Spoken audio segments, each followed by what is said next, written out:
So we're heading over to John Duff Ltd, local metal fabrication company here in Petrolia, to sit down with Tara Duff-Cloes. We're going to get to pick her brain a little bit on a variety of different things. We're going to probably go over a lot of different topics, kind of her story in terms of how she got to where she is today. Being a female in a primarily male-dominated industry, we're going to kind of touch on a little bit of anything and everything, I think. That's what's going to make this series so unique.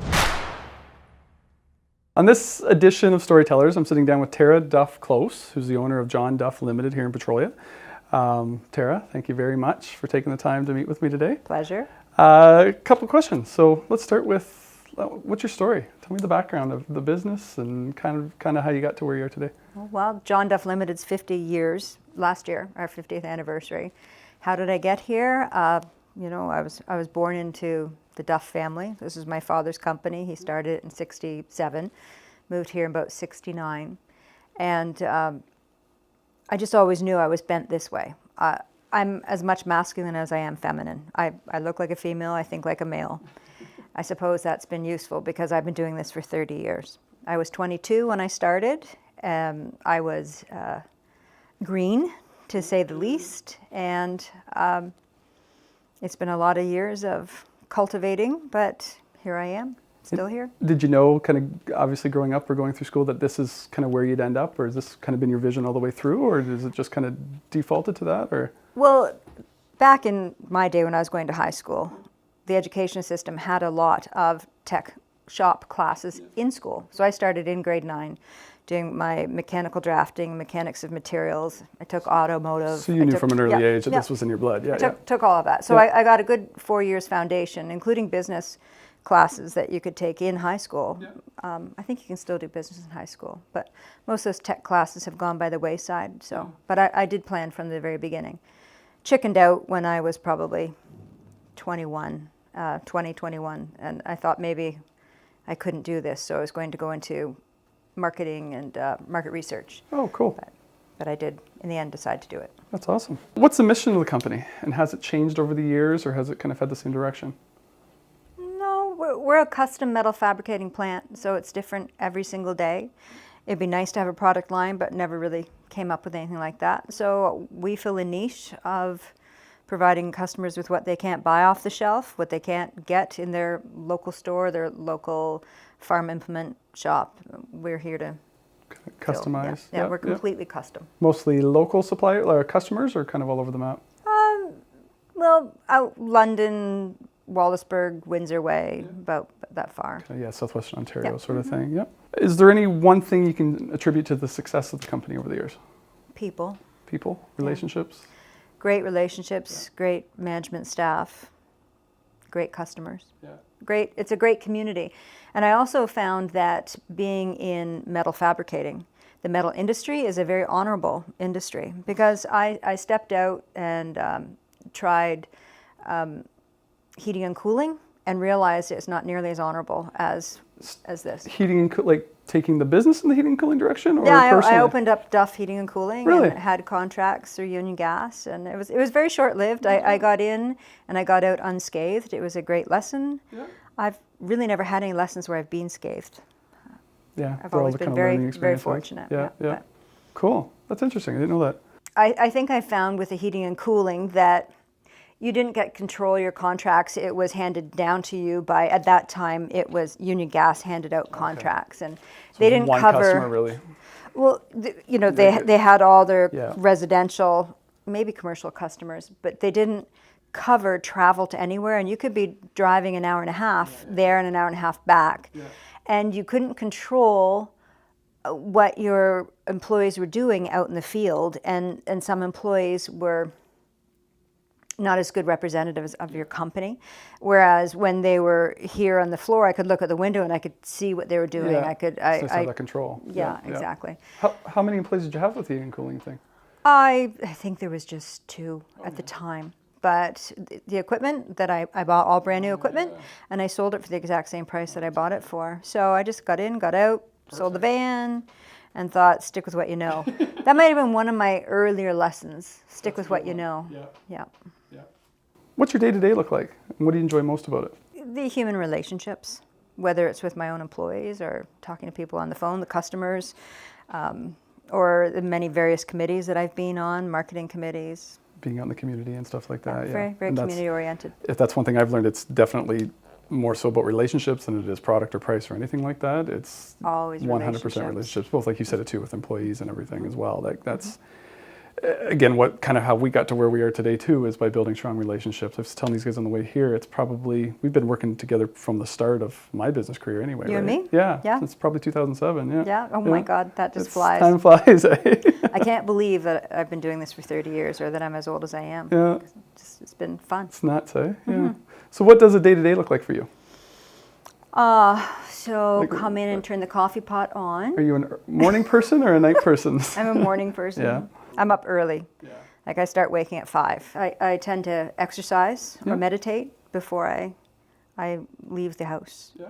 Then I have my half-hour drive where that's when you can really put together your thoughts about the day and get yourself into a grounded spot. I'm really enjoying listening to podcasts on the way to work. Same here. Yeah. It's kind of the latest and greatest, and even with what we're seeing in the market and how it's changing, it's going to be one of the key ways businesses are going to market themselves as you move forward too. Right. Kind of utilizing that. And again, I think that's what we benefit from, even in the rural setting here, is being able to unwind and build up in the morning and the afternoon during those drives, right? Yeah, I do love the rural. Yeah. And taking in the nature. I really take time to check out the landscapes, check out the sun, where we're at, especially we're at the equinox right now. But you're driving right into the sun. So when I get to work, get that coffee pot going and fire up the computers, check in with staff and have a few morning chats with people, how their lives are unfolding. And I'm all about paperwork. I'm always chasing paper. Pricing or taking care of safety or all this government stuff, the new Employment Standards Act, reading about that, just trying to stay on top of. You're always trying to cover your butt to make sure you're legally doing what you need to be doing. And if anything goes awry, that you've got everything in place. Yeah, exactly. And you kind of have a unique setup here in your office too. I absolutely love having the lunchroom kind of set up here. It's kind of that central meeting point in your office. It's unique. I like that. Are there any tricks you use to keep focused and productive throughout the day? Any secrets or tricks or things that you kind of tie into to? Music. Yeah. I have to have the right music in the background so it doesn't jangle my nerves, but it puts me in the right time frame. Secrets, chocolate, dark chocolate. Yeah, gets you through by the about day. 8:30. Yeah, so a decaf coffee and dark chocolate is a must. I need sounding boards. I like to bounce things off of people. I mean, I'm very competent and quick in my decision making, but I like to. That devil's advocate role.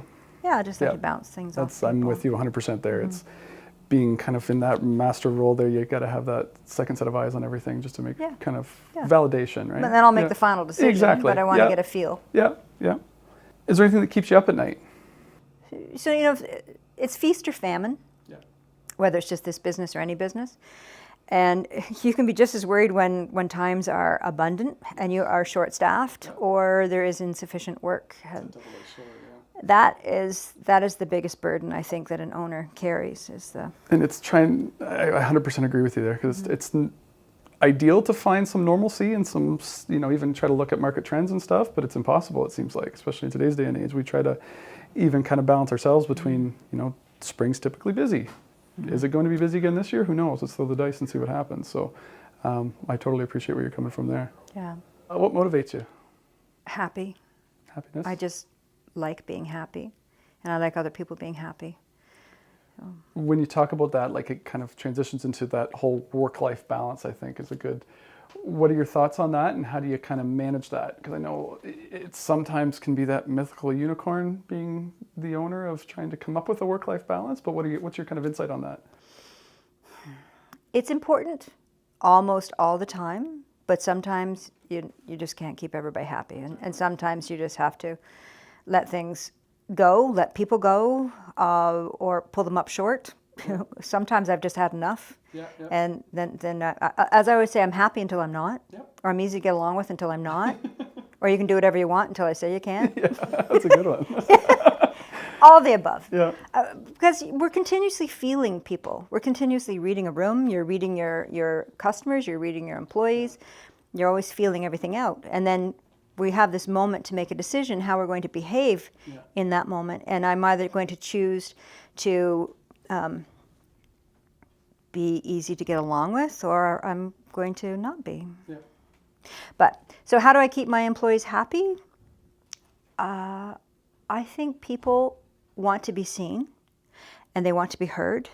So they want to have conversations with you. And so I like to get to know my employees and get to know about their lives and what interests them. And I was talking this morning about the love languages. I think it's 4 or 5 love languages. Well, my particular love language is gifts. I like to give things. That's how I show my love. And so, or you call it buying people off, I'm not sure. But I like to take my employees. You're showing appreciation too. Yeah, right? I'm showing my appreciation. I'm showing my gratitude, because everything is synergistic, and we'd be nothing without them, and they'd be nothing without a good management team as well. It takes all of it. So I like to recognize that and take them away for Christmas to another town and do something fun and unique, something where there's going to be some laughter. Yeah. And build that bond and kind of create that culture, right? And basically what you're saying here, it sounds like it's an amazing culture in this place. It is a culture. It is bonds. It's just about caring. Yeah. It's about caring about your work. Yeah. We all have to care about what it is we do, and we all have to care about each other and our customers 100%. And have long-term vision. I think that combination that you're putting together creates that flow that keeps everybody moving, everybody kind of seeing that same direction and moving, moving forward together like that. Be nice. Exactly. Yeah, there was a little more of that. In the industry, obviously it's primarily a male-dominated industry. How have you kind of navigated that as being such a strong female in this industry? Yeah, well, I think it started in grade 9 being the only girl in all my tech classes. So, and it was grade 10 auto class, sitting next to the minister's son, and they're usually the bad boys. And he had things to say about my anatomy that on a daily basis that I thought, if this doesn't kill me, I will be stronger for this. So I knew that it was grooming grounds, and I also knew that I was going to be nice to every boy in class, because I didn't know who they might become. I don't know why. I was already networking. I was already socially networking. So that was a really good breeding ground for getting comfortable. And then my boyfriend in high school had a dad that was such a hard ass with this really rough exterior. Very, very intimidating, and he called me all sorts of names the first night I met him, and my boyfriend and him ended up in a fist fight in front of me, and I burst out into tears because I came from a very quiet household. But that's when I learned that he was a teddy bear on the inside, and so before I ever even got into business, I had all this male stuff down. But plus I already think very masculine in my inside thoughts. Sure. I know when to be proper and when not to be proper. But so I have found that women there's this misperception that, like, for example, when a man is strong and maybe he shouts and he makes decisions and intimidates the room, well, that guy's a very strong leader. Yep. Well, if a woman was like that, she's just a bitch. So what's the difference? A long time ago, we had a customer in Sarnia, had a mold injection company. That's plastics. And big guy, Norm was his name, and I'm pretty sure I can say his name because I'm pretty sure he's dead. If he's not dead, he's probably over 100. Anyway, and I hope you're listening, Norm. I hope you're listening, because here's my story. Anyway, so we did forms for him to make these molds, and he paid a number of bills and then didn't pay his last bill and skipped town. Yeah. Well, it just so happened that I had a very unique guy who wanted to do credit and collections for me. He was left of center, but those were great years when I had Ken to do my credit and collections. So it just so happened that this Norm had headed up north, thought he'd gone into hiding in Pickerel Lake. And Ken said, he's in the same town as my sister who has Pickerel Lake Lodge. I'm just going to move up there. Yeah.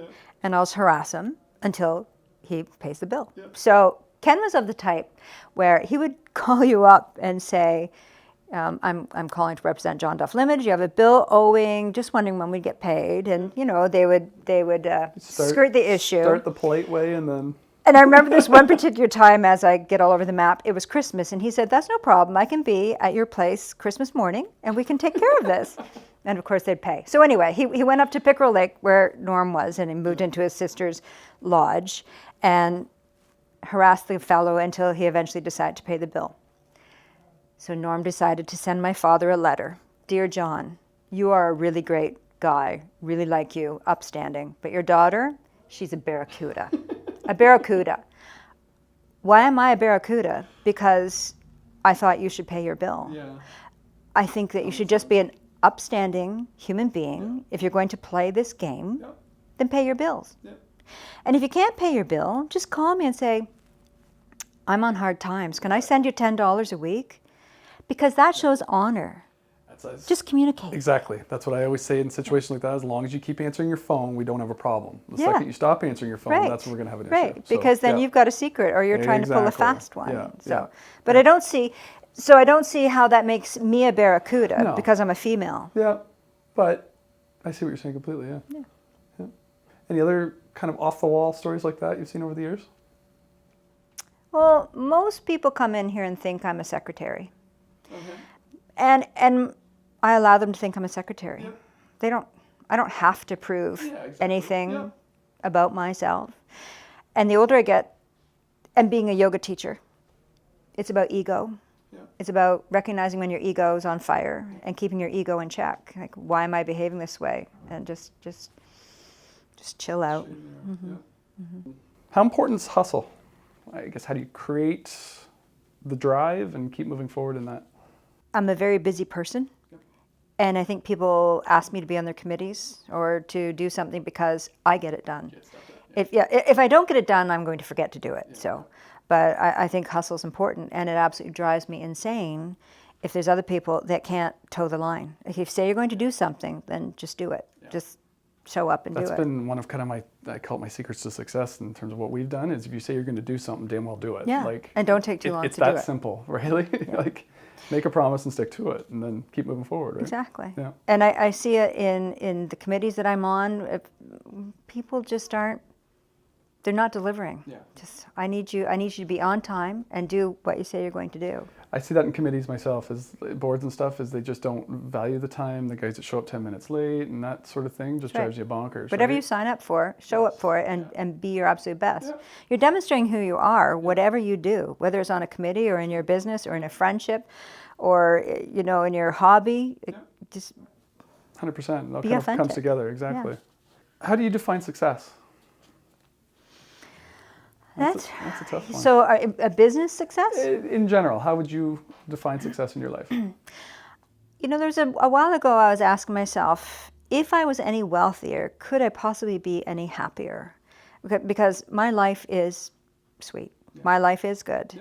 And so I don't think money defines, but you certainly need to have a comfort level so that you don't have to worry about money, and then the rest kind of takes over from there.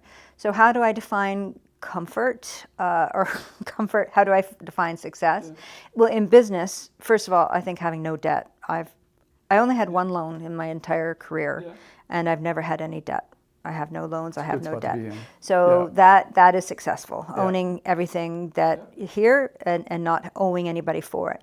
And I think success is when you can pay your employees on time and you can pay your suppliers on time, and you're getting the same thing back that your customers are paying you on time. And once again, when everybody is relatively happy, that there's an energy space that we're living within. It's like a pea soup we're living within, and I want to make sure that's a happy soup. Yeah, you've mentioned this, and have you had those moments? I know I have, where you don't know how you're going to make payroll, or you don't know where the next job's coming from. I'm sure you probably experienced those in the early days, especially. How do you overcome those? How do you see the light at the end of the tunnel? Because I know myself, it gets pretty dark sometimes trying to see. Obviously, when we started out, it's a lot different than now, but what are your secrets for that? Or how do you kind of get to that next stage? I find it amazing that if I think of somebody, they call. And I have always handled it this way. When I just think, if you need more work, I just start to think of customers and they just call. Miraculously, It's just We've seen kind that too, sounds where crazy, but you need that check, all of a sudden it's there. Like I totally agree with you. It's kind of that mindset too. In your opinion, what are the most important skills you need to be successful as a business owner? you can't have fear. You have to be, you got to step up and make things happen. Yeah.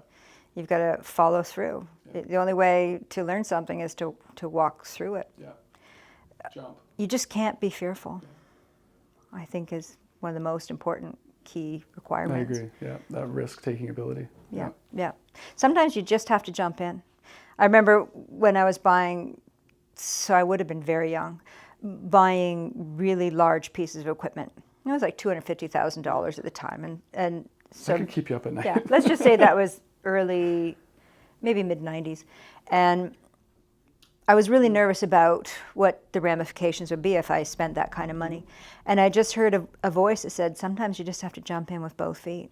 And I thought, right. And I just did, and it was perfectly fine. It works out. Because then it gives you that motivation too, to keep your head down and keep moving forward. Yeah. What was your biggest success or satisfying moment in business? Is there one thing that stands out to you that you feel that you really accomplished something? It's tough one. I know, I read that one earlier, biggest success. Well, you know, this past year, it's not necessarily about business, but there was two things that I thought pointed towards some success in my career. And the first was being asked to speak for the Enbridge Famous Five, which is about the original 5 suffragettes from out west. And they asked me to speak, like, you know, what's famous about me? I don't know. But it went really well. And I really felt I had something to share with people about life lessons. Is that your first public speaking? Surely not, but I mean, I'm Biggest, probably. just used to being on stage, so I'm not 100% sure. And the second thing was when Lambton College came to me and they said they were nominating me for the Premier's Award as a graduate from Lambton College. And I graduated in 1986. Wow. It's kind of like, all right. Still on the radar. That's awesome. Yeah. So that was there was a lot to that, and it culminated in this big banquet dinner, like award style ceremony in Toronto, and was really posh. And you know, I felt really honored. That's awesome. Yeah, it was. That's amazing. On the flip side, what was your biggest failure? Is there something that stands out as a learning lesson that maybe wouldn't be qualified as a failure, but something that might have put you back a step that you realized, I learned something here and now I can move forward from it? You know, I always say that your greatest strength is also your greatest weakness. And my greatest strength is helping people. And then my greatest weakness is that sometimes you can't help people and you keep trying. And some people, it's their journey. And you take them as far as you can and you realize they're just not going to, make it this go round with me. I've done what I can do. And so, sometimes that's my biggest problem. It's like, maybe I care too much and I should just take a step back. And Are there any missed opportunities you regret not jumping into in your professional career? Any investment opportunities or development opportunities? You know, a few things have come to me over the years that I haven't jumped on. But I can't say that I've heard that somebody else did jump on it and they made $65 billion and I missed out on the opportunity. There is a current one in the works. This person has come and he wants me to build something, but I listen to my intuition, and if my intuition is uncomfortable, there's something not right about the situation, and I'm not going to move forward with it. And it's true, as my father said, when you get to be older, he was probably 72 when he said things just roll off your back and you don't get your knickers in a knot like you used to. And so I might be premature on that, but I am feeling far more laid back and I just don't wind up like I used to. My mother would say, oh, Tara, don't sweat the small stuff. And this is when I was a teenager, and I wanted to scream because I didn't understand. This isn't small stuff. In my little mind, my journey to that point was so short that everything was big. And now, as you look back with hindsight, you can see it wasn't big at all. You haven't even experienced big. It kind of ties into those couple of points you brought up earlier about being quick to make a decision and move forward on it, right? So Have I ever made any bad decisions? Not that I'm aware of. Not everybody loves me, I'm sure. But do what you got to do. yeah, once again, I can't help everybody. I try. So on a daily basis, is there anything that really makes you sweat? If you ask me to add something out loud, I'm not good at math. I'm fine on a calculator, but don't ask me to add something on the spot, or that will make me break out in a sweat. Where have I failed in life? Well, I never failed, but didn't do as well. So I'd like math. 4 years straight of math in high school, just blew. That amazes me, because Yeah. especially in this industry. I have a saying. You either get the spelling gene or the math gene, but you don't get both. So I am silently correcting your grammar. But I can't add. That's where this yin and yang is then, because I got math, but I am terrible when it comes to words. So, yeah. What's the best piece of advice you've ever received? In business or in life, I guess? Easy. My mother. Tara, if that dumbass can do it, then you can do it. Who was she referencing? It seems to me it was a kid on a bike or something. Oh, yeah. Like, if that kid can drive a bike, you can ride a bike. But I pass this information on to my yoga students all the time. If that dumbass can do it, you can do it. and not even about a pose or whatever. Yeah, in general. I mean, other people, it's like if other people can have a baby, then you can have that baby. Yeah. If other people can start a business, you can start a business. Yeah. Like, it's just, if that dumbass can do it, you can do it. That's great. That's going to be the caption on this when we get it out there, right? That's the teaser right there. What's your secret to achieving long-term success? So you guys been around for 30, you've been in it for 30 years, the business has been around for 50, you said? Yeah. There's got to be, is there a secret sauce that, I know we've talked a little bit about relationships and that, is there anything? Well, it's about cultivating relationships and honor. I'm sure you probably have some extremely long-term relationships. Like we were kind of talking, we've been working together for the last 10 years probably, but as long as you've been in the industry, do you have some of those lifelong customers as well? The weird thing is that now all the people that I started with as a very young person are retiring out. Yeah. So it's starting to happen. Do you see any potential, I'm not going to say issues, but struggles when that next generation comes into play? Because again, you built the relationship with Generation A. Now when Generation B comes in, do you see any potential there, good, bad, or ugly? I can see it's about continuing those relationships, and you don't always get the opportunity to be in that relationship. So this is why I network as much as I network. You never know how you're going to meet people, and in this area, 6 degrees of separation really is only 1.5, if that. Yeah. Everybody knows everybody. Yeah. So you're always connected to that person you want to be connected to. 100%, yeah. Is there any company or business person that you admire most? Locally, abroad, big, little, anybody like that stands out in your mind? I follow some, I'm not going to say I admire, but I follow some successful, like Warren Buffett style of, management and advice and ideas and stuff like that.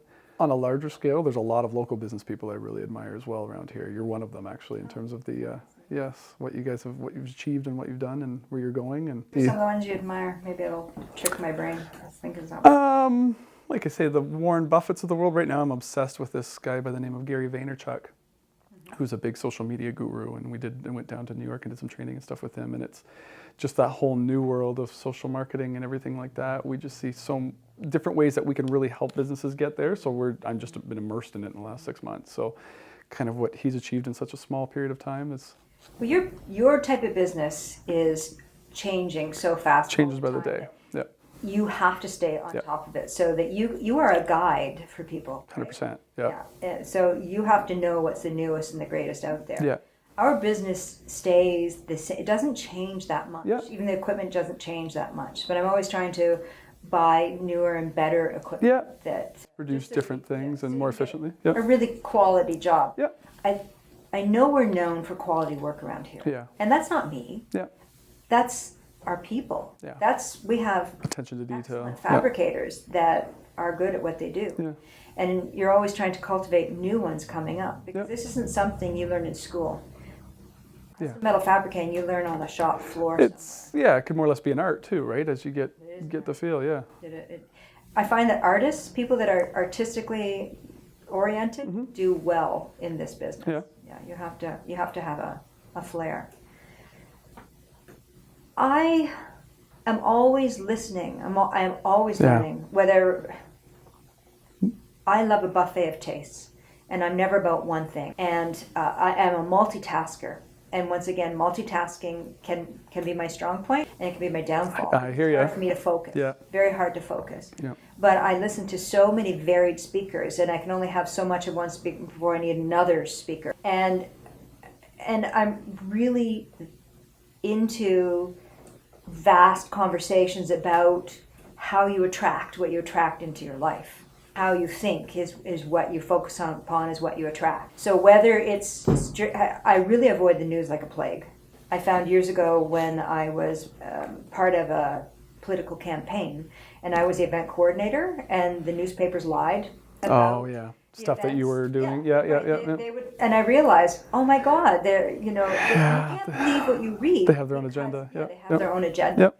And I don't want to be depressed because I'm going to bring more of that to my life. Mm-hmm. I learned a long time ago, don't listen to the news broadcasts about the stock market, because as soon as you get fearful, you bring fear to your workplace. Yeah. So if I don't know the sky is falling, Yeah. then I go along my merry way and my life is good. Yeah, and my that's a good business way. is good. Yeah. So I avoid. Yeah. I don't want to be henny penny. Yeah. That's interesting. If you had to start over and do something totally different, would you, or would you continue down this path? If life presented itself differently, I would try something different. But if my life was exactly this, I would do this again. At 22, you obviously, like I said, I think I know the answer to this, that you love this, you have a passion for this, you wouldn't change anything. I've always loved it. Yeah. I've always loved industry. This industry. Yeah. Where do you see yourself personally, and where do you see the business in 10 or 20 years from now? Well, 20 years from now, I won't be doing this.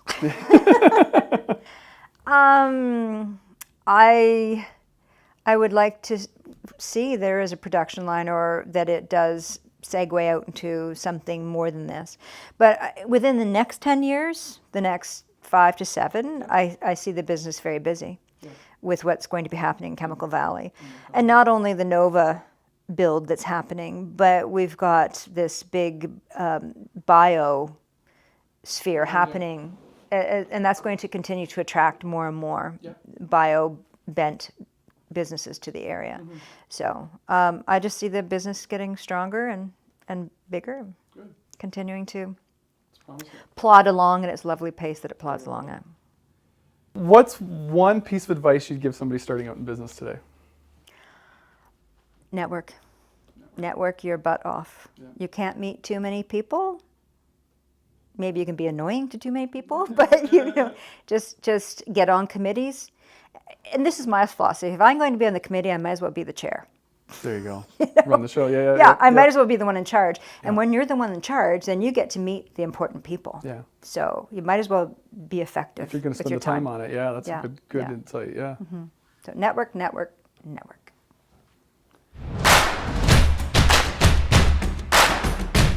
Are you a morning person or a night hawk?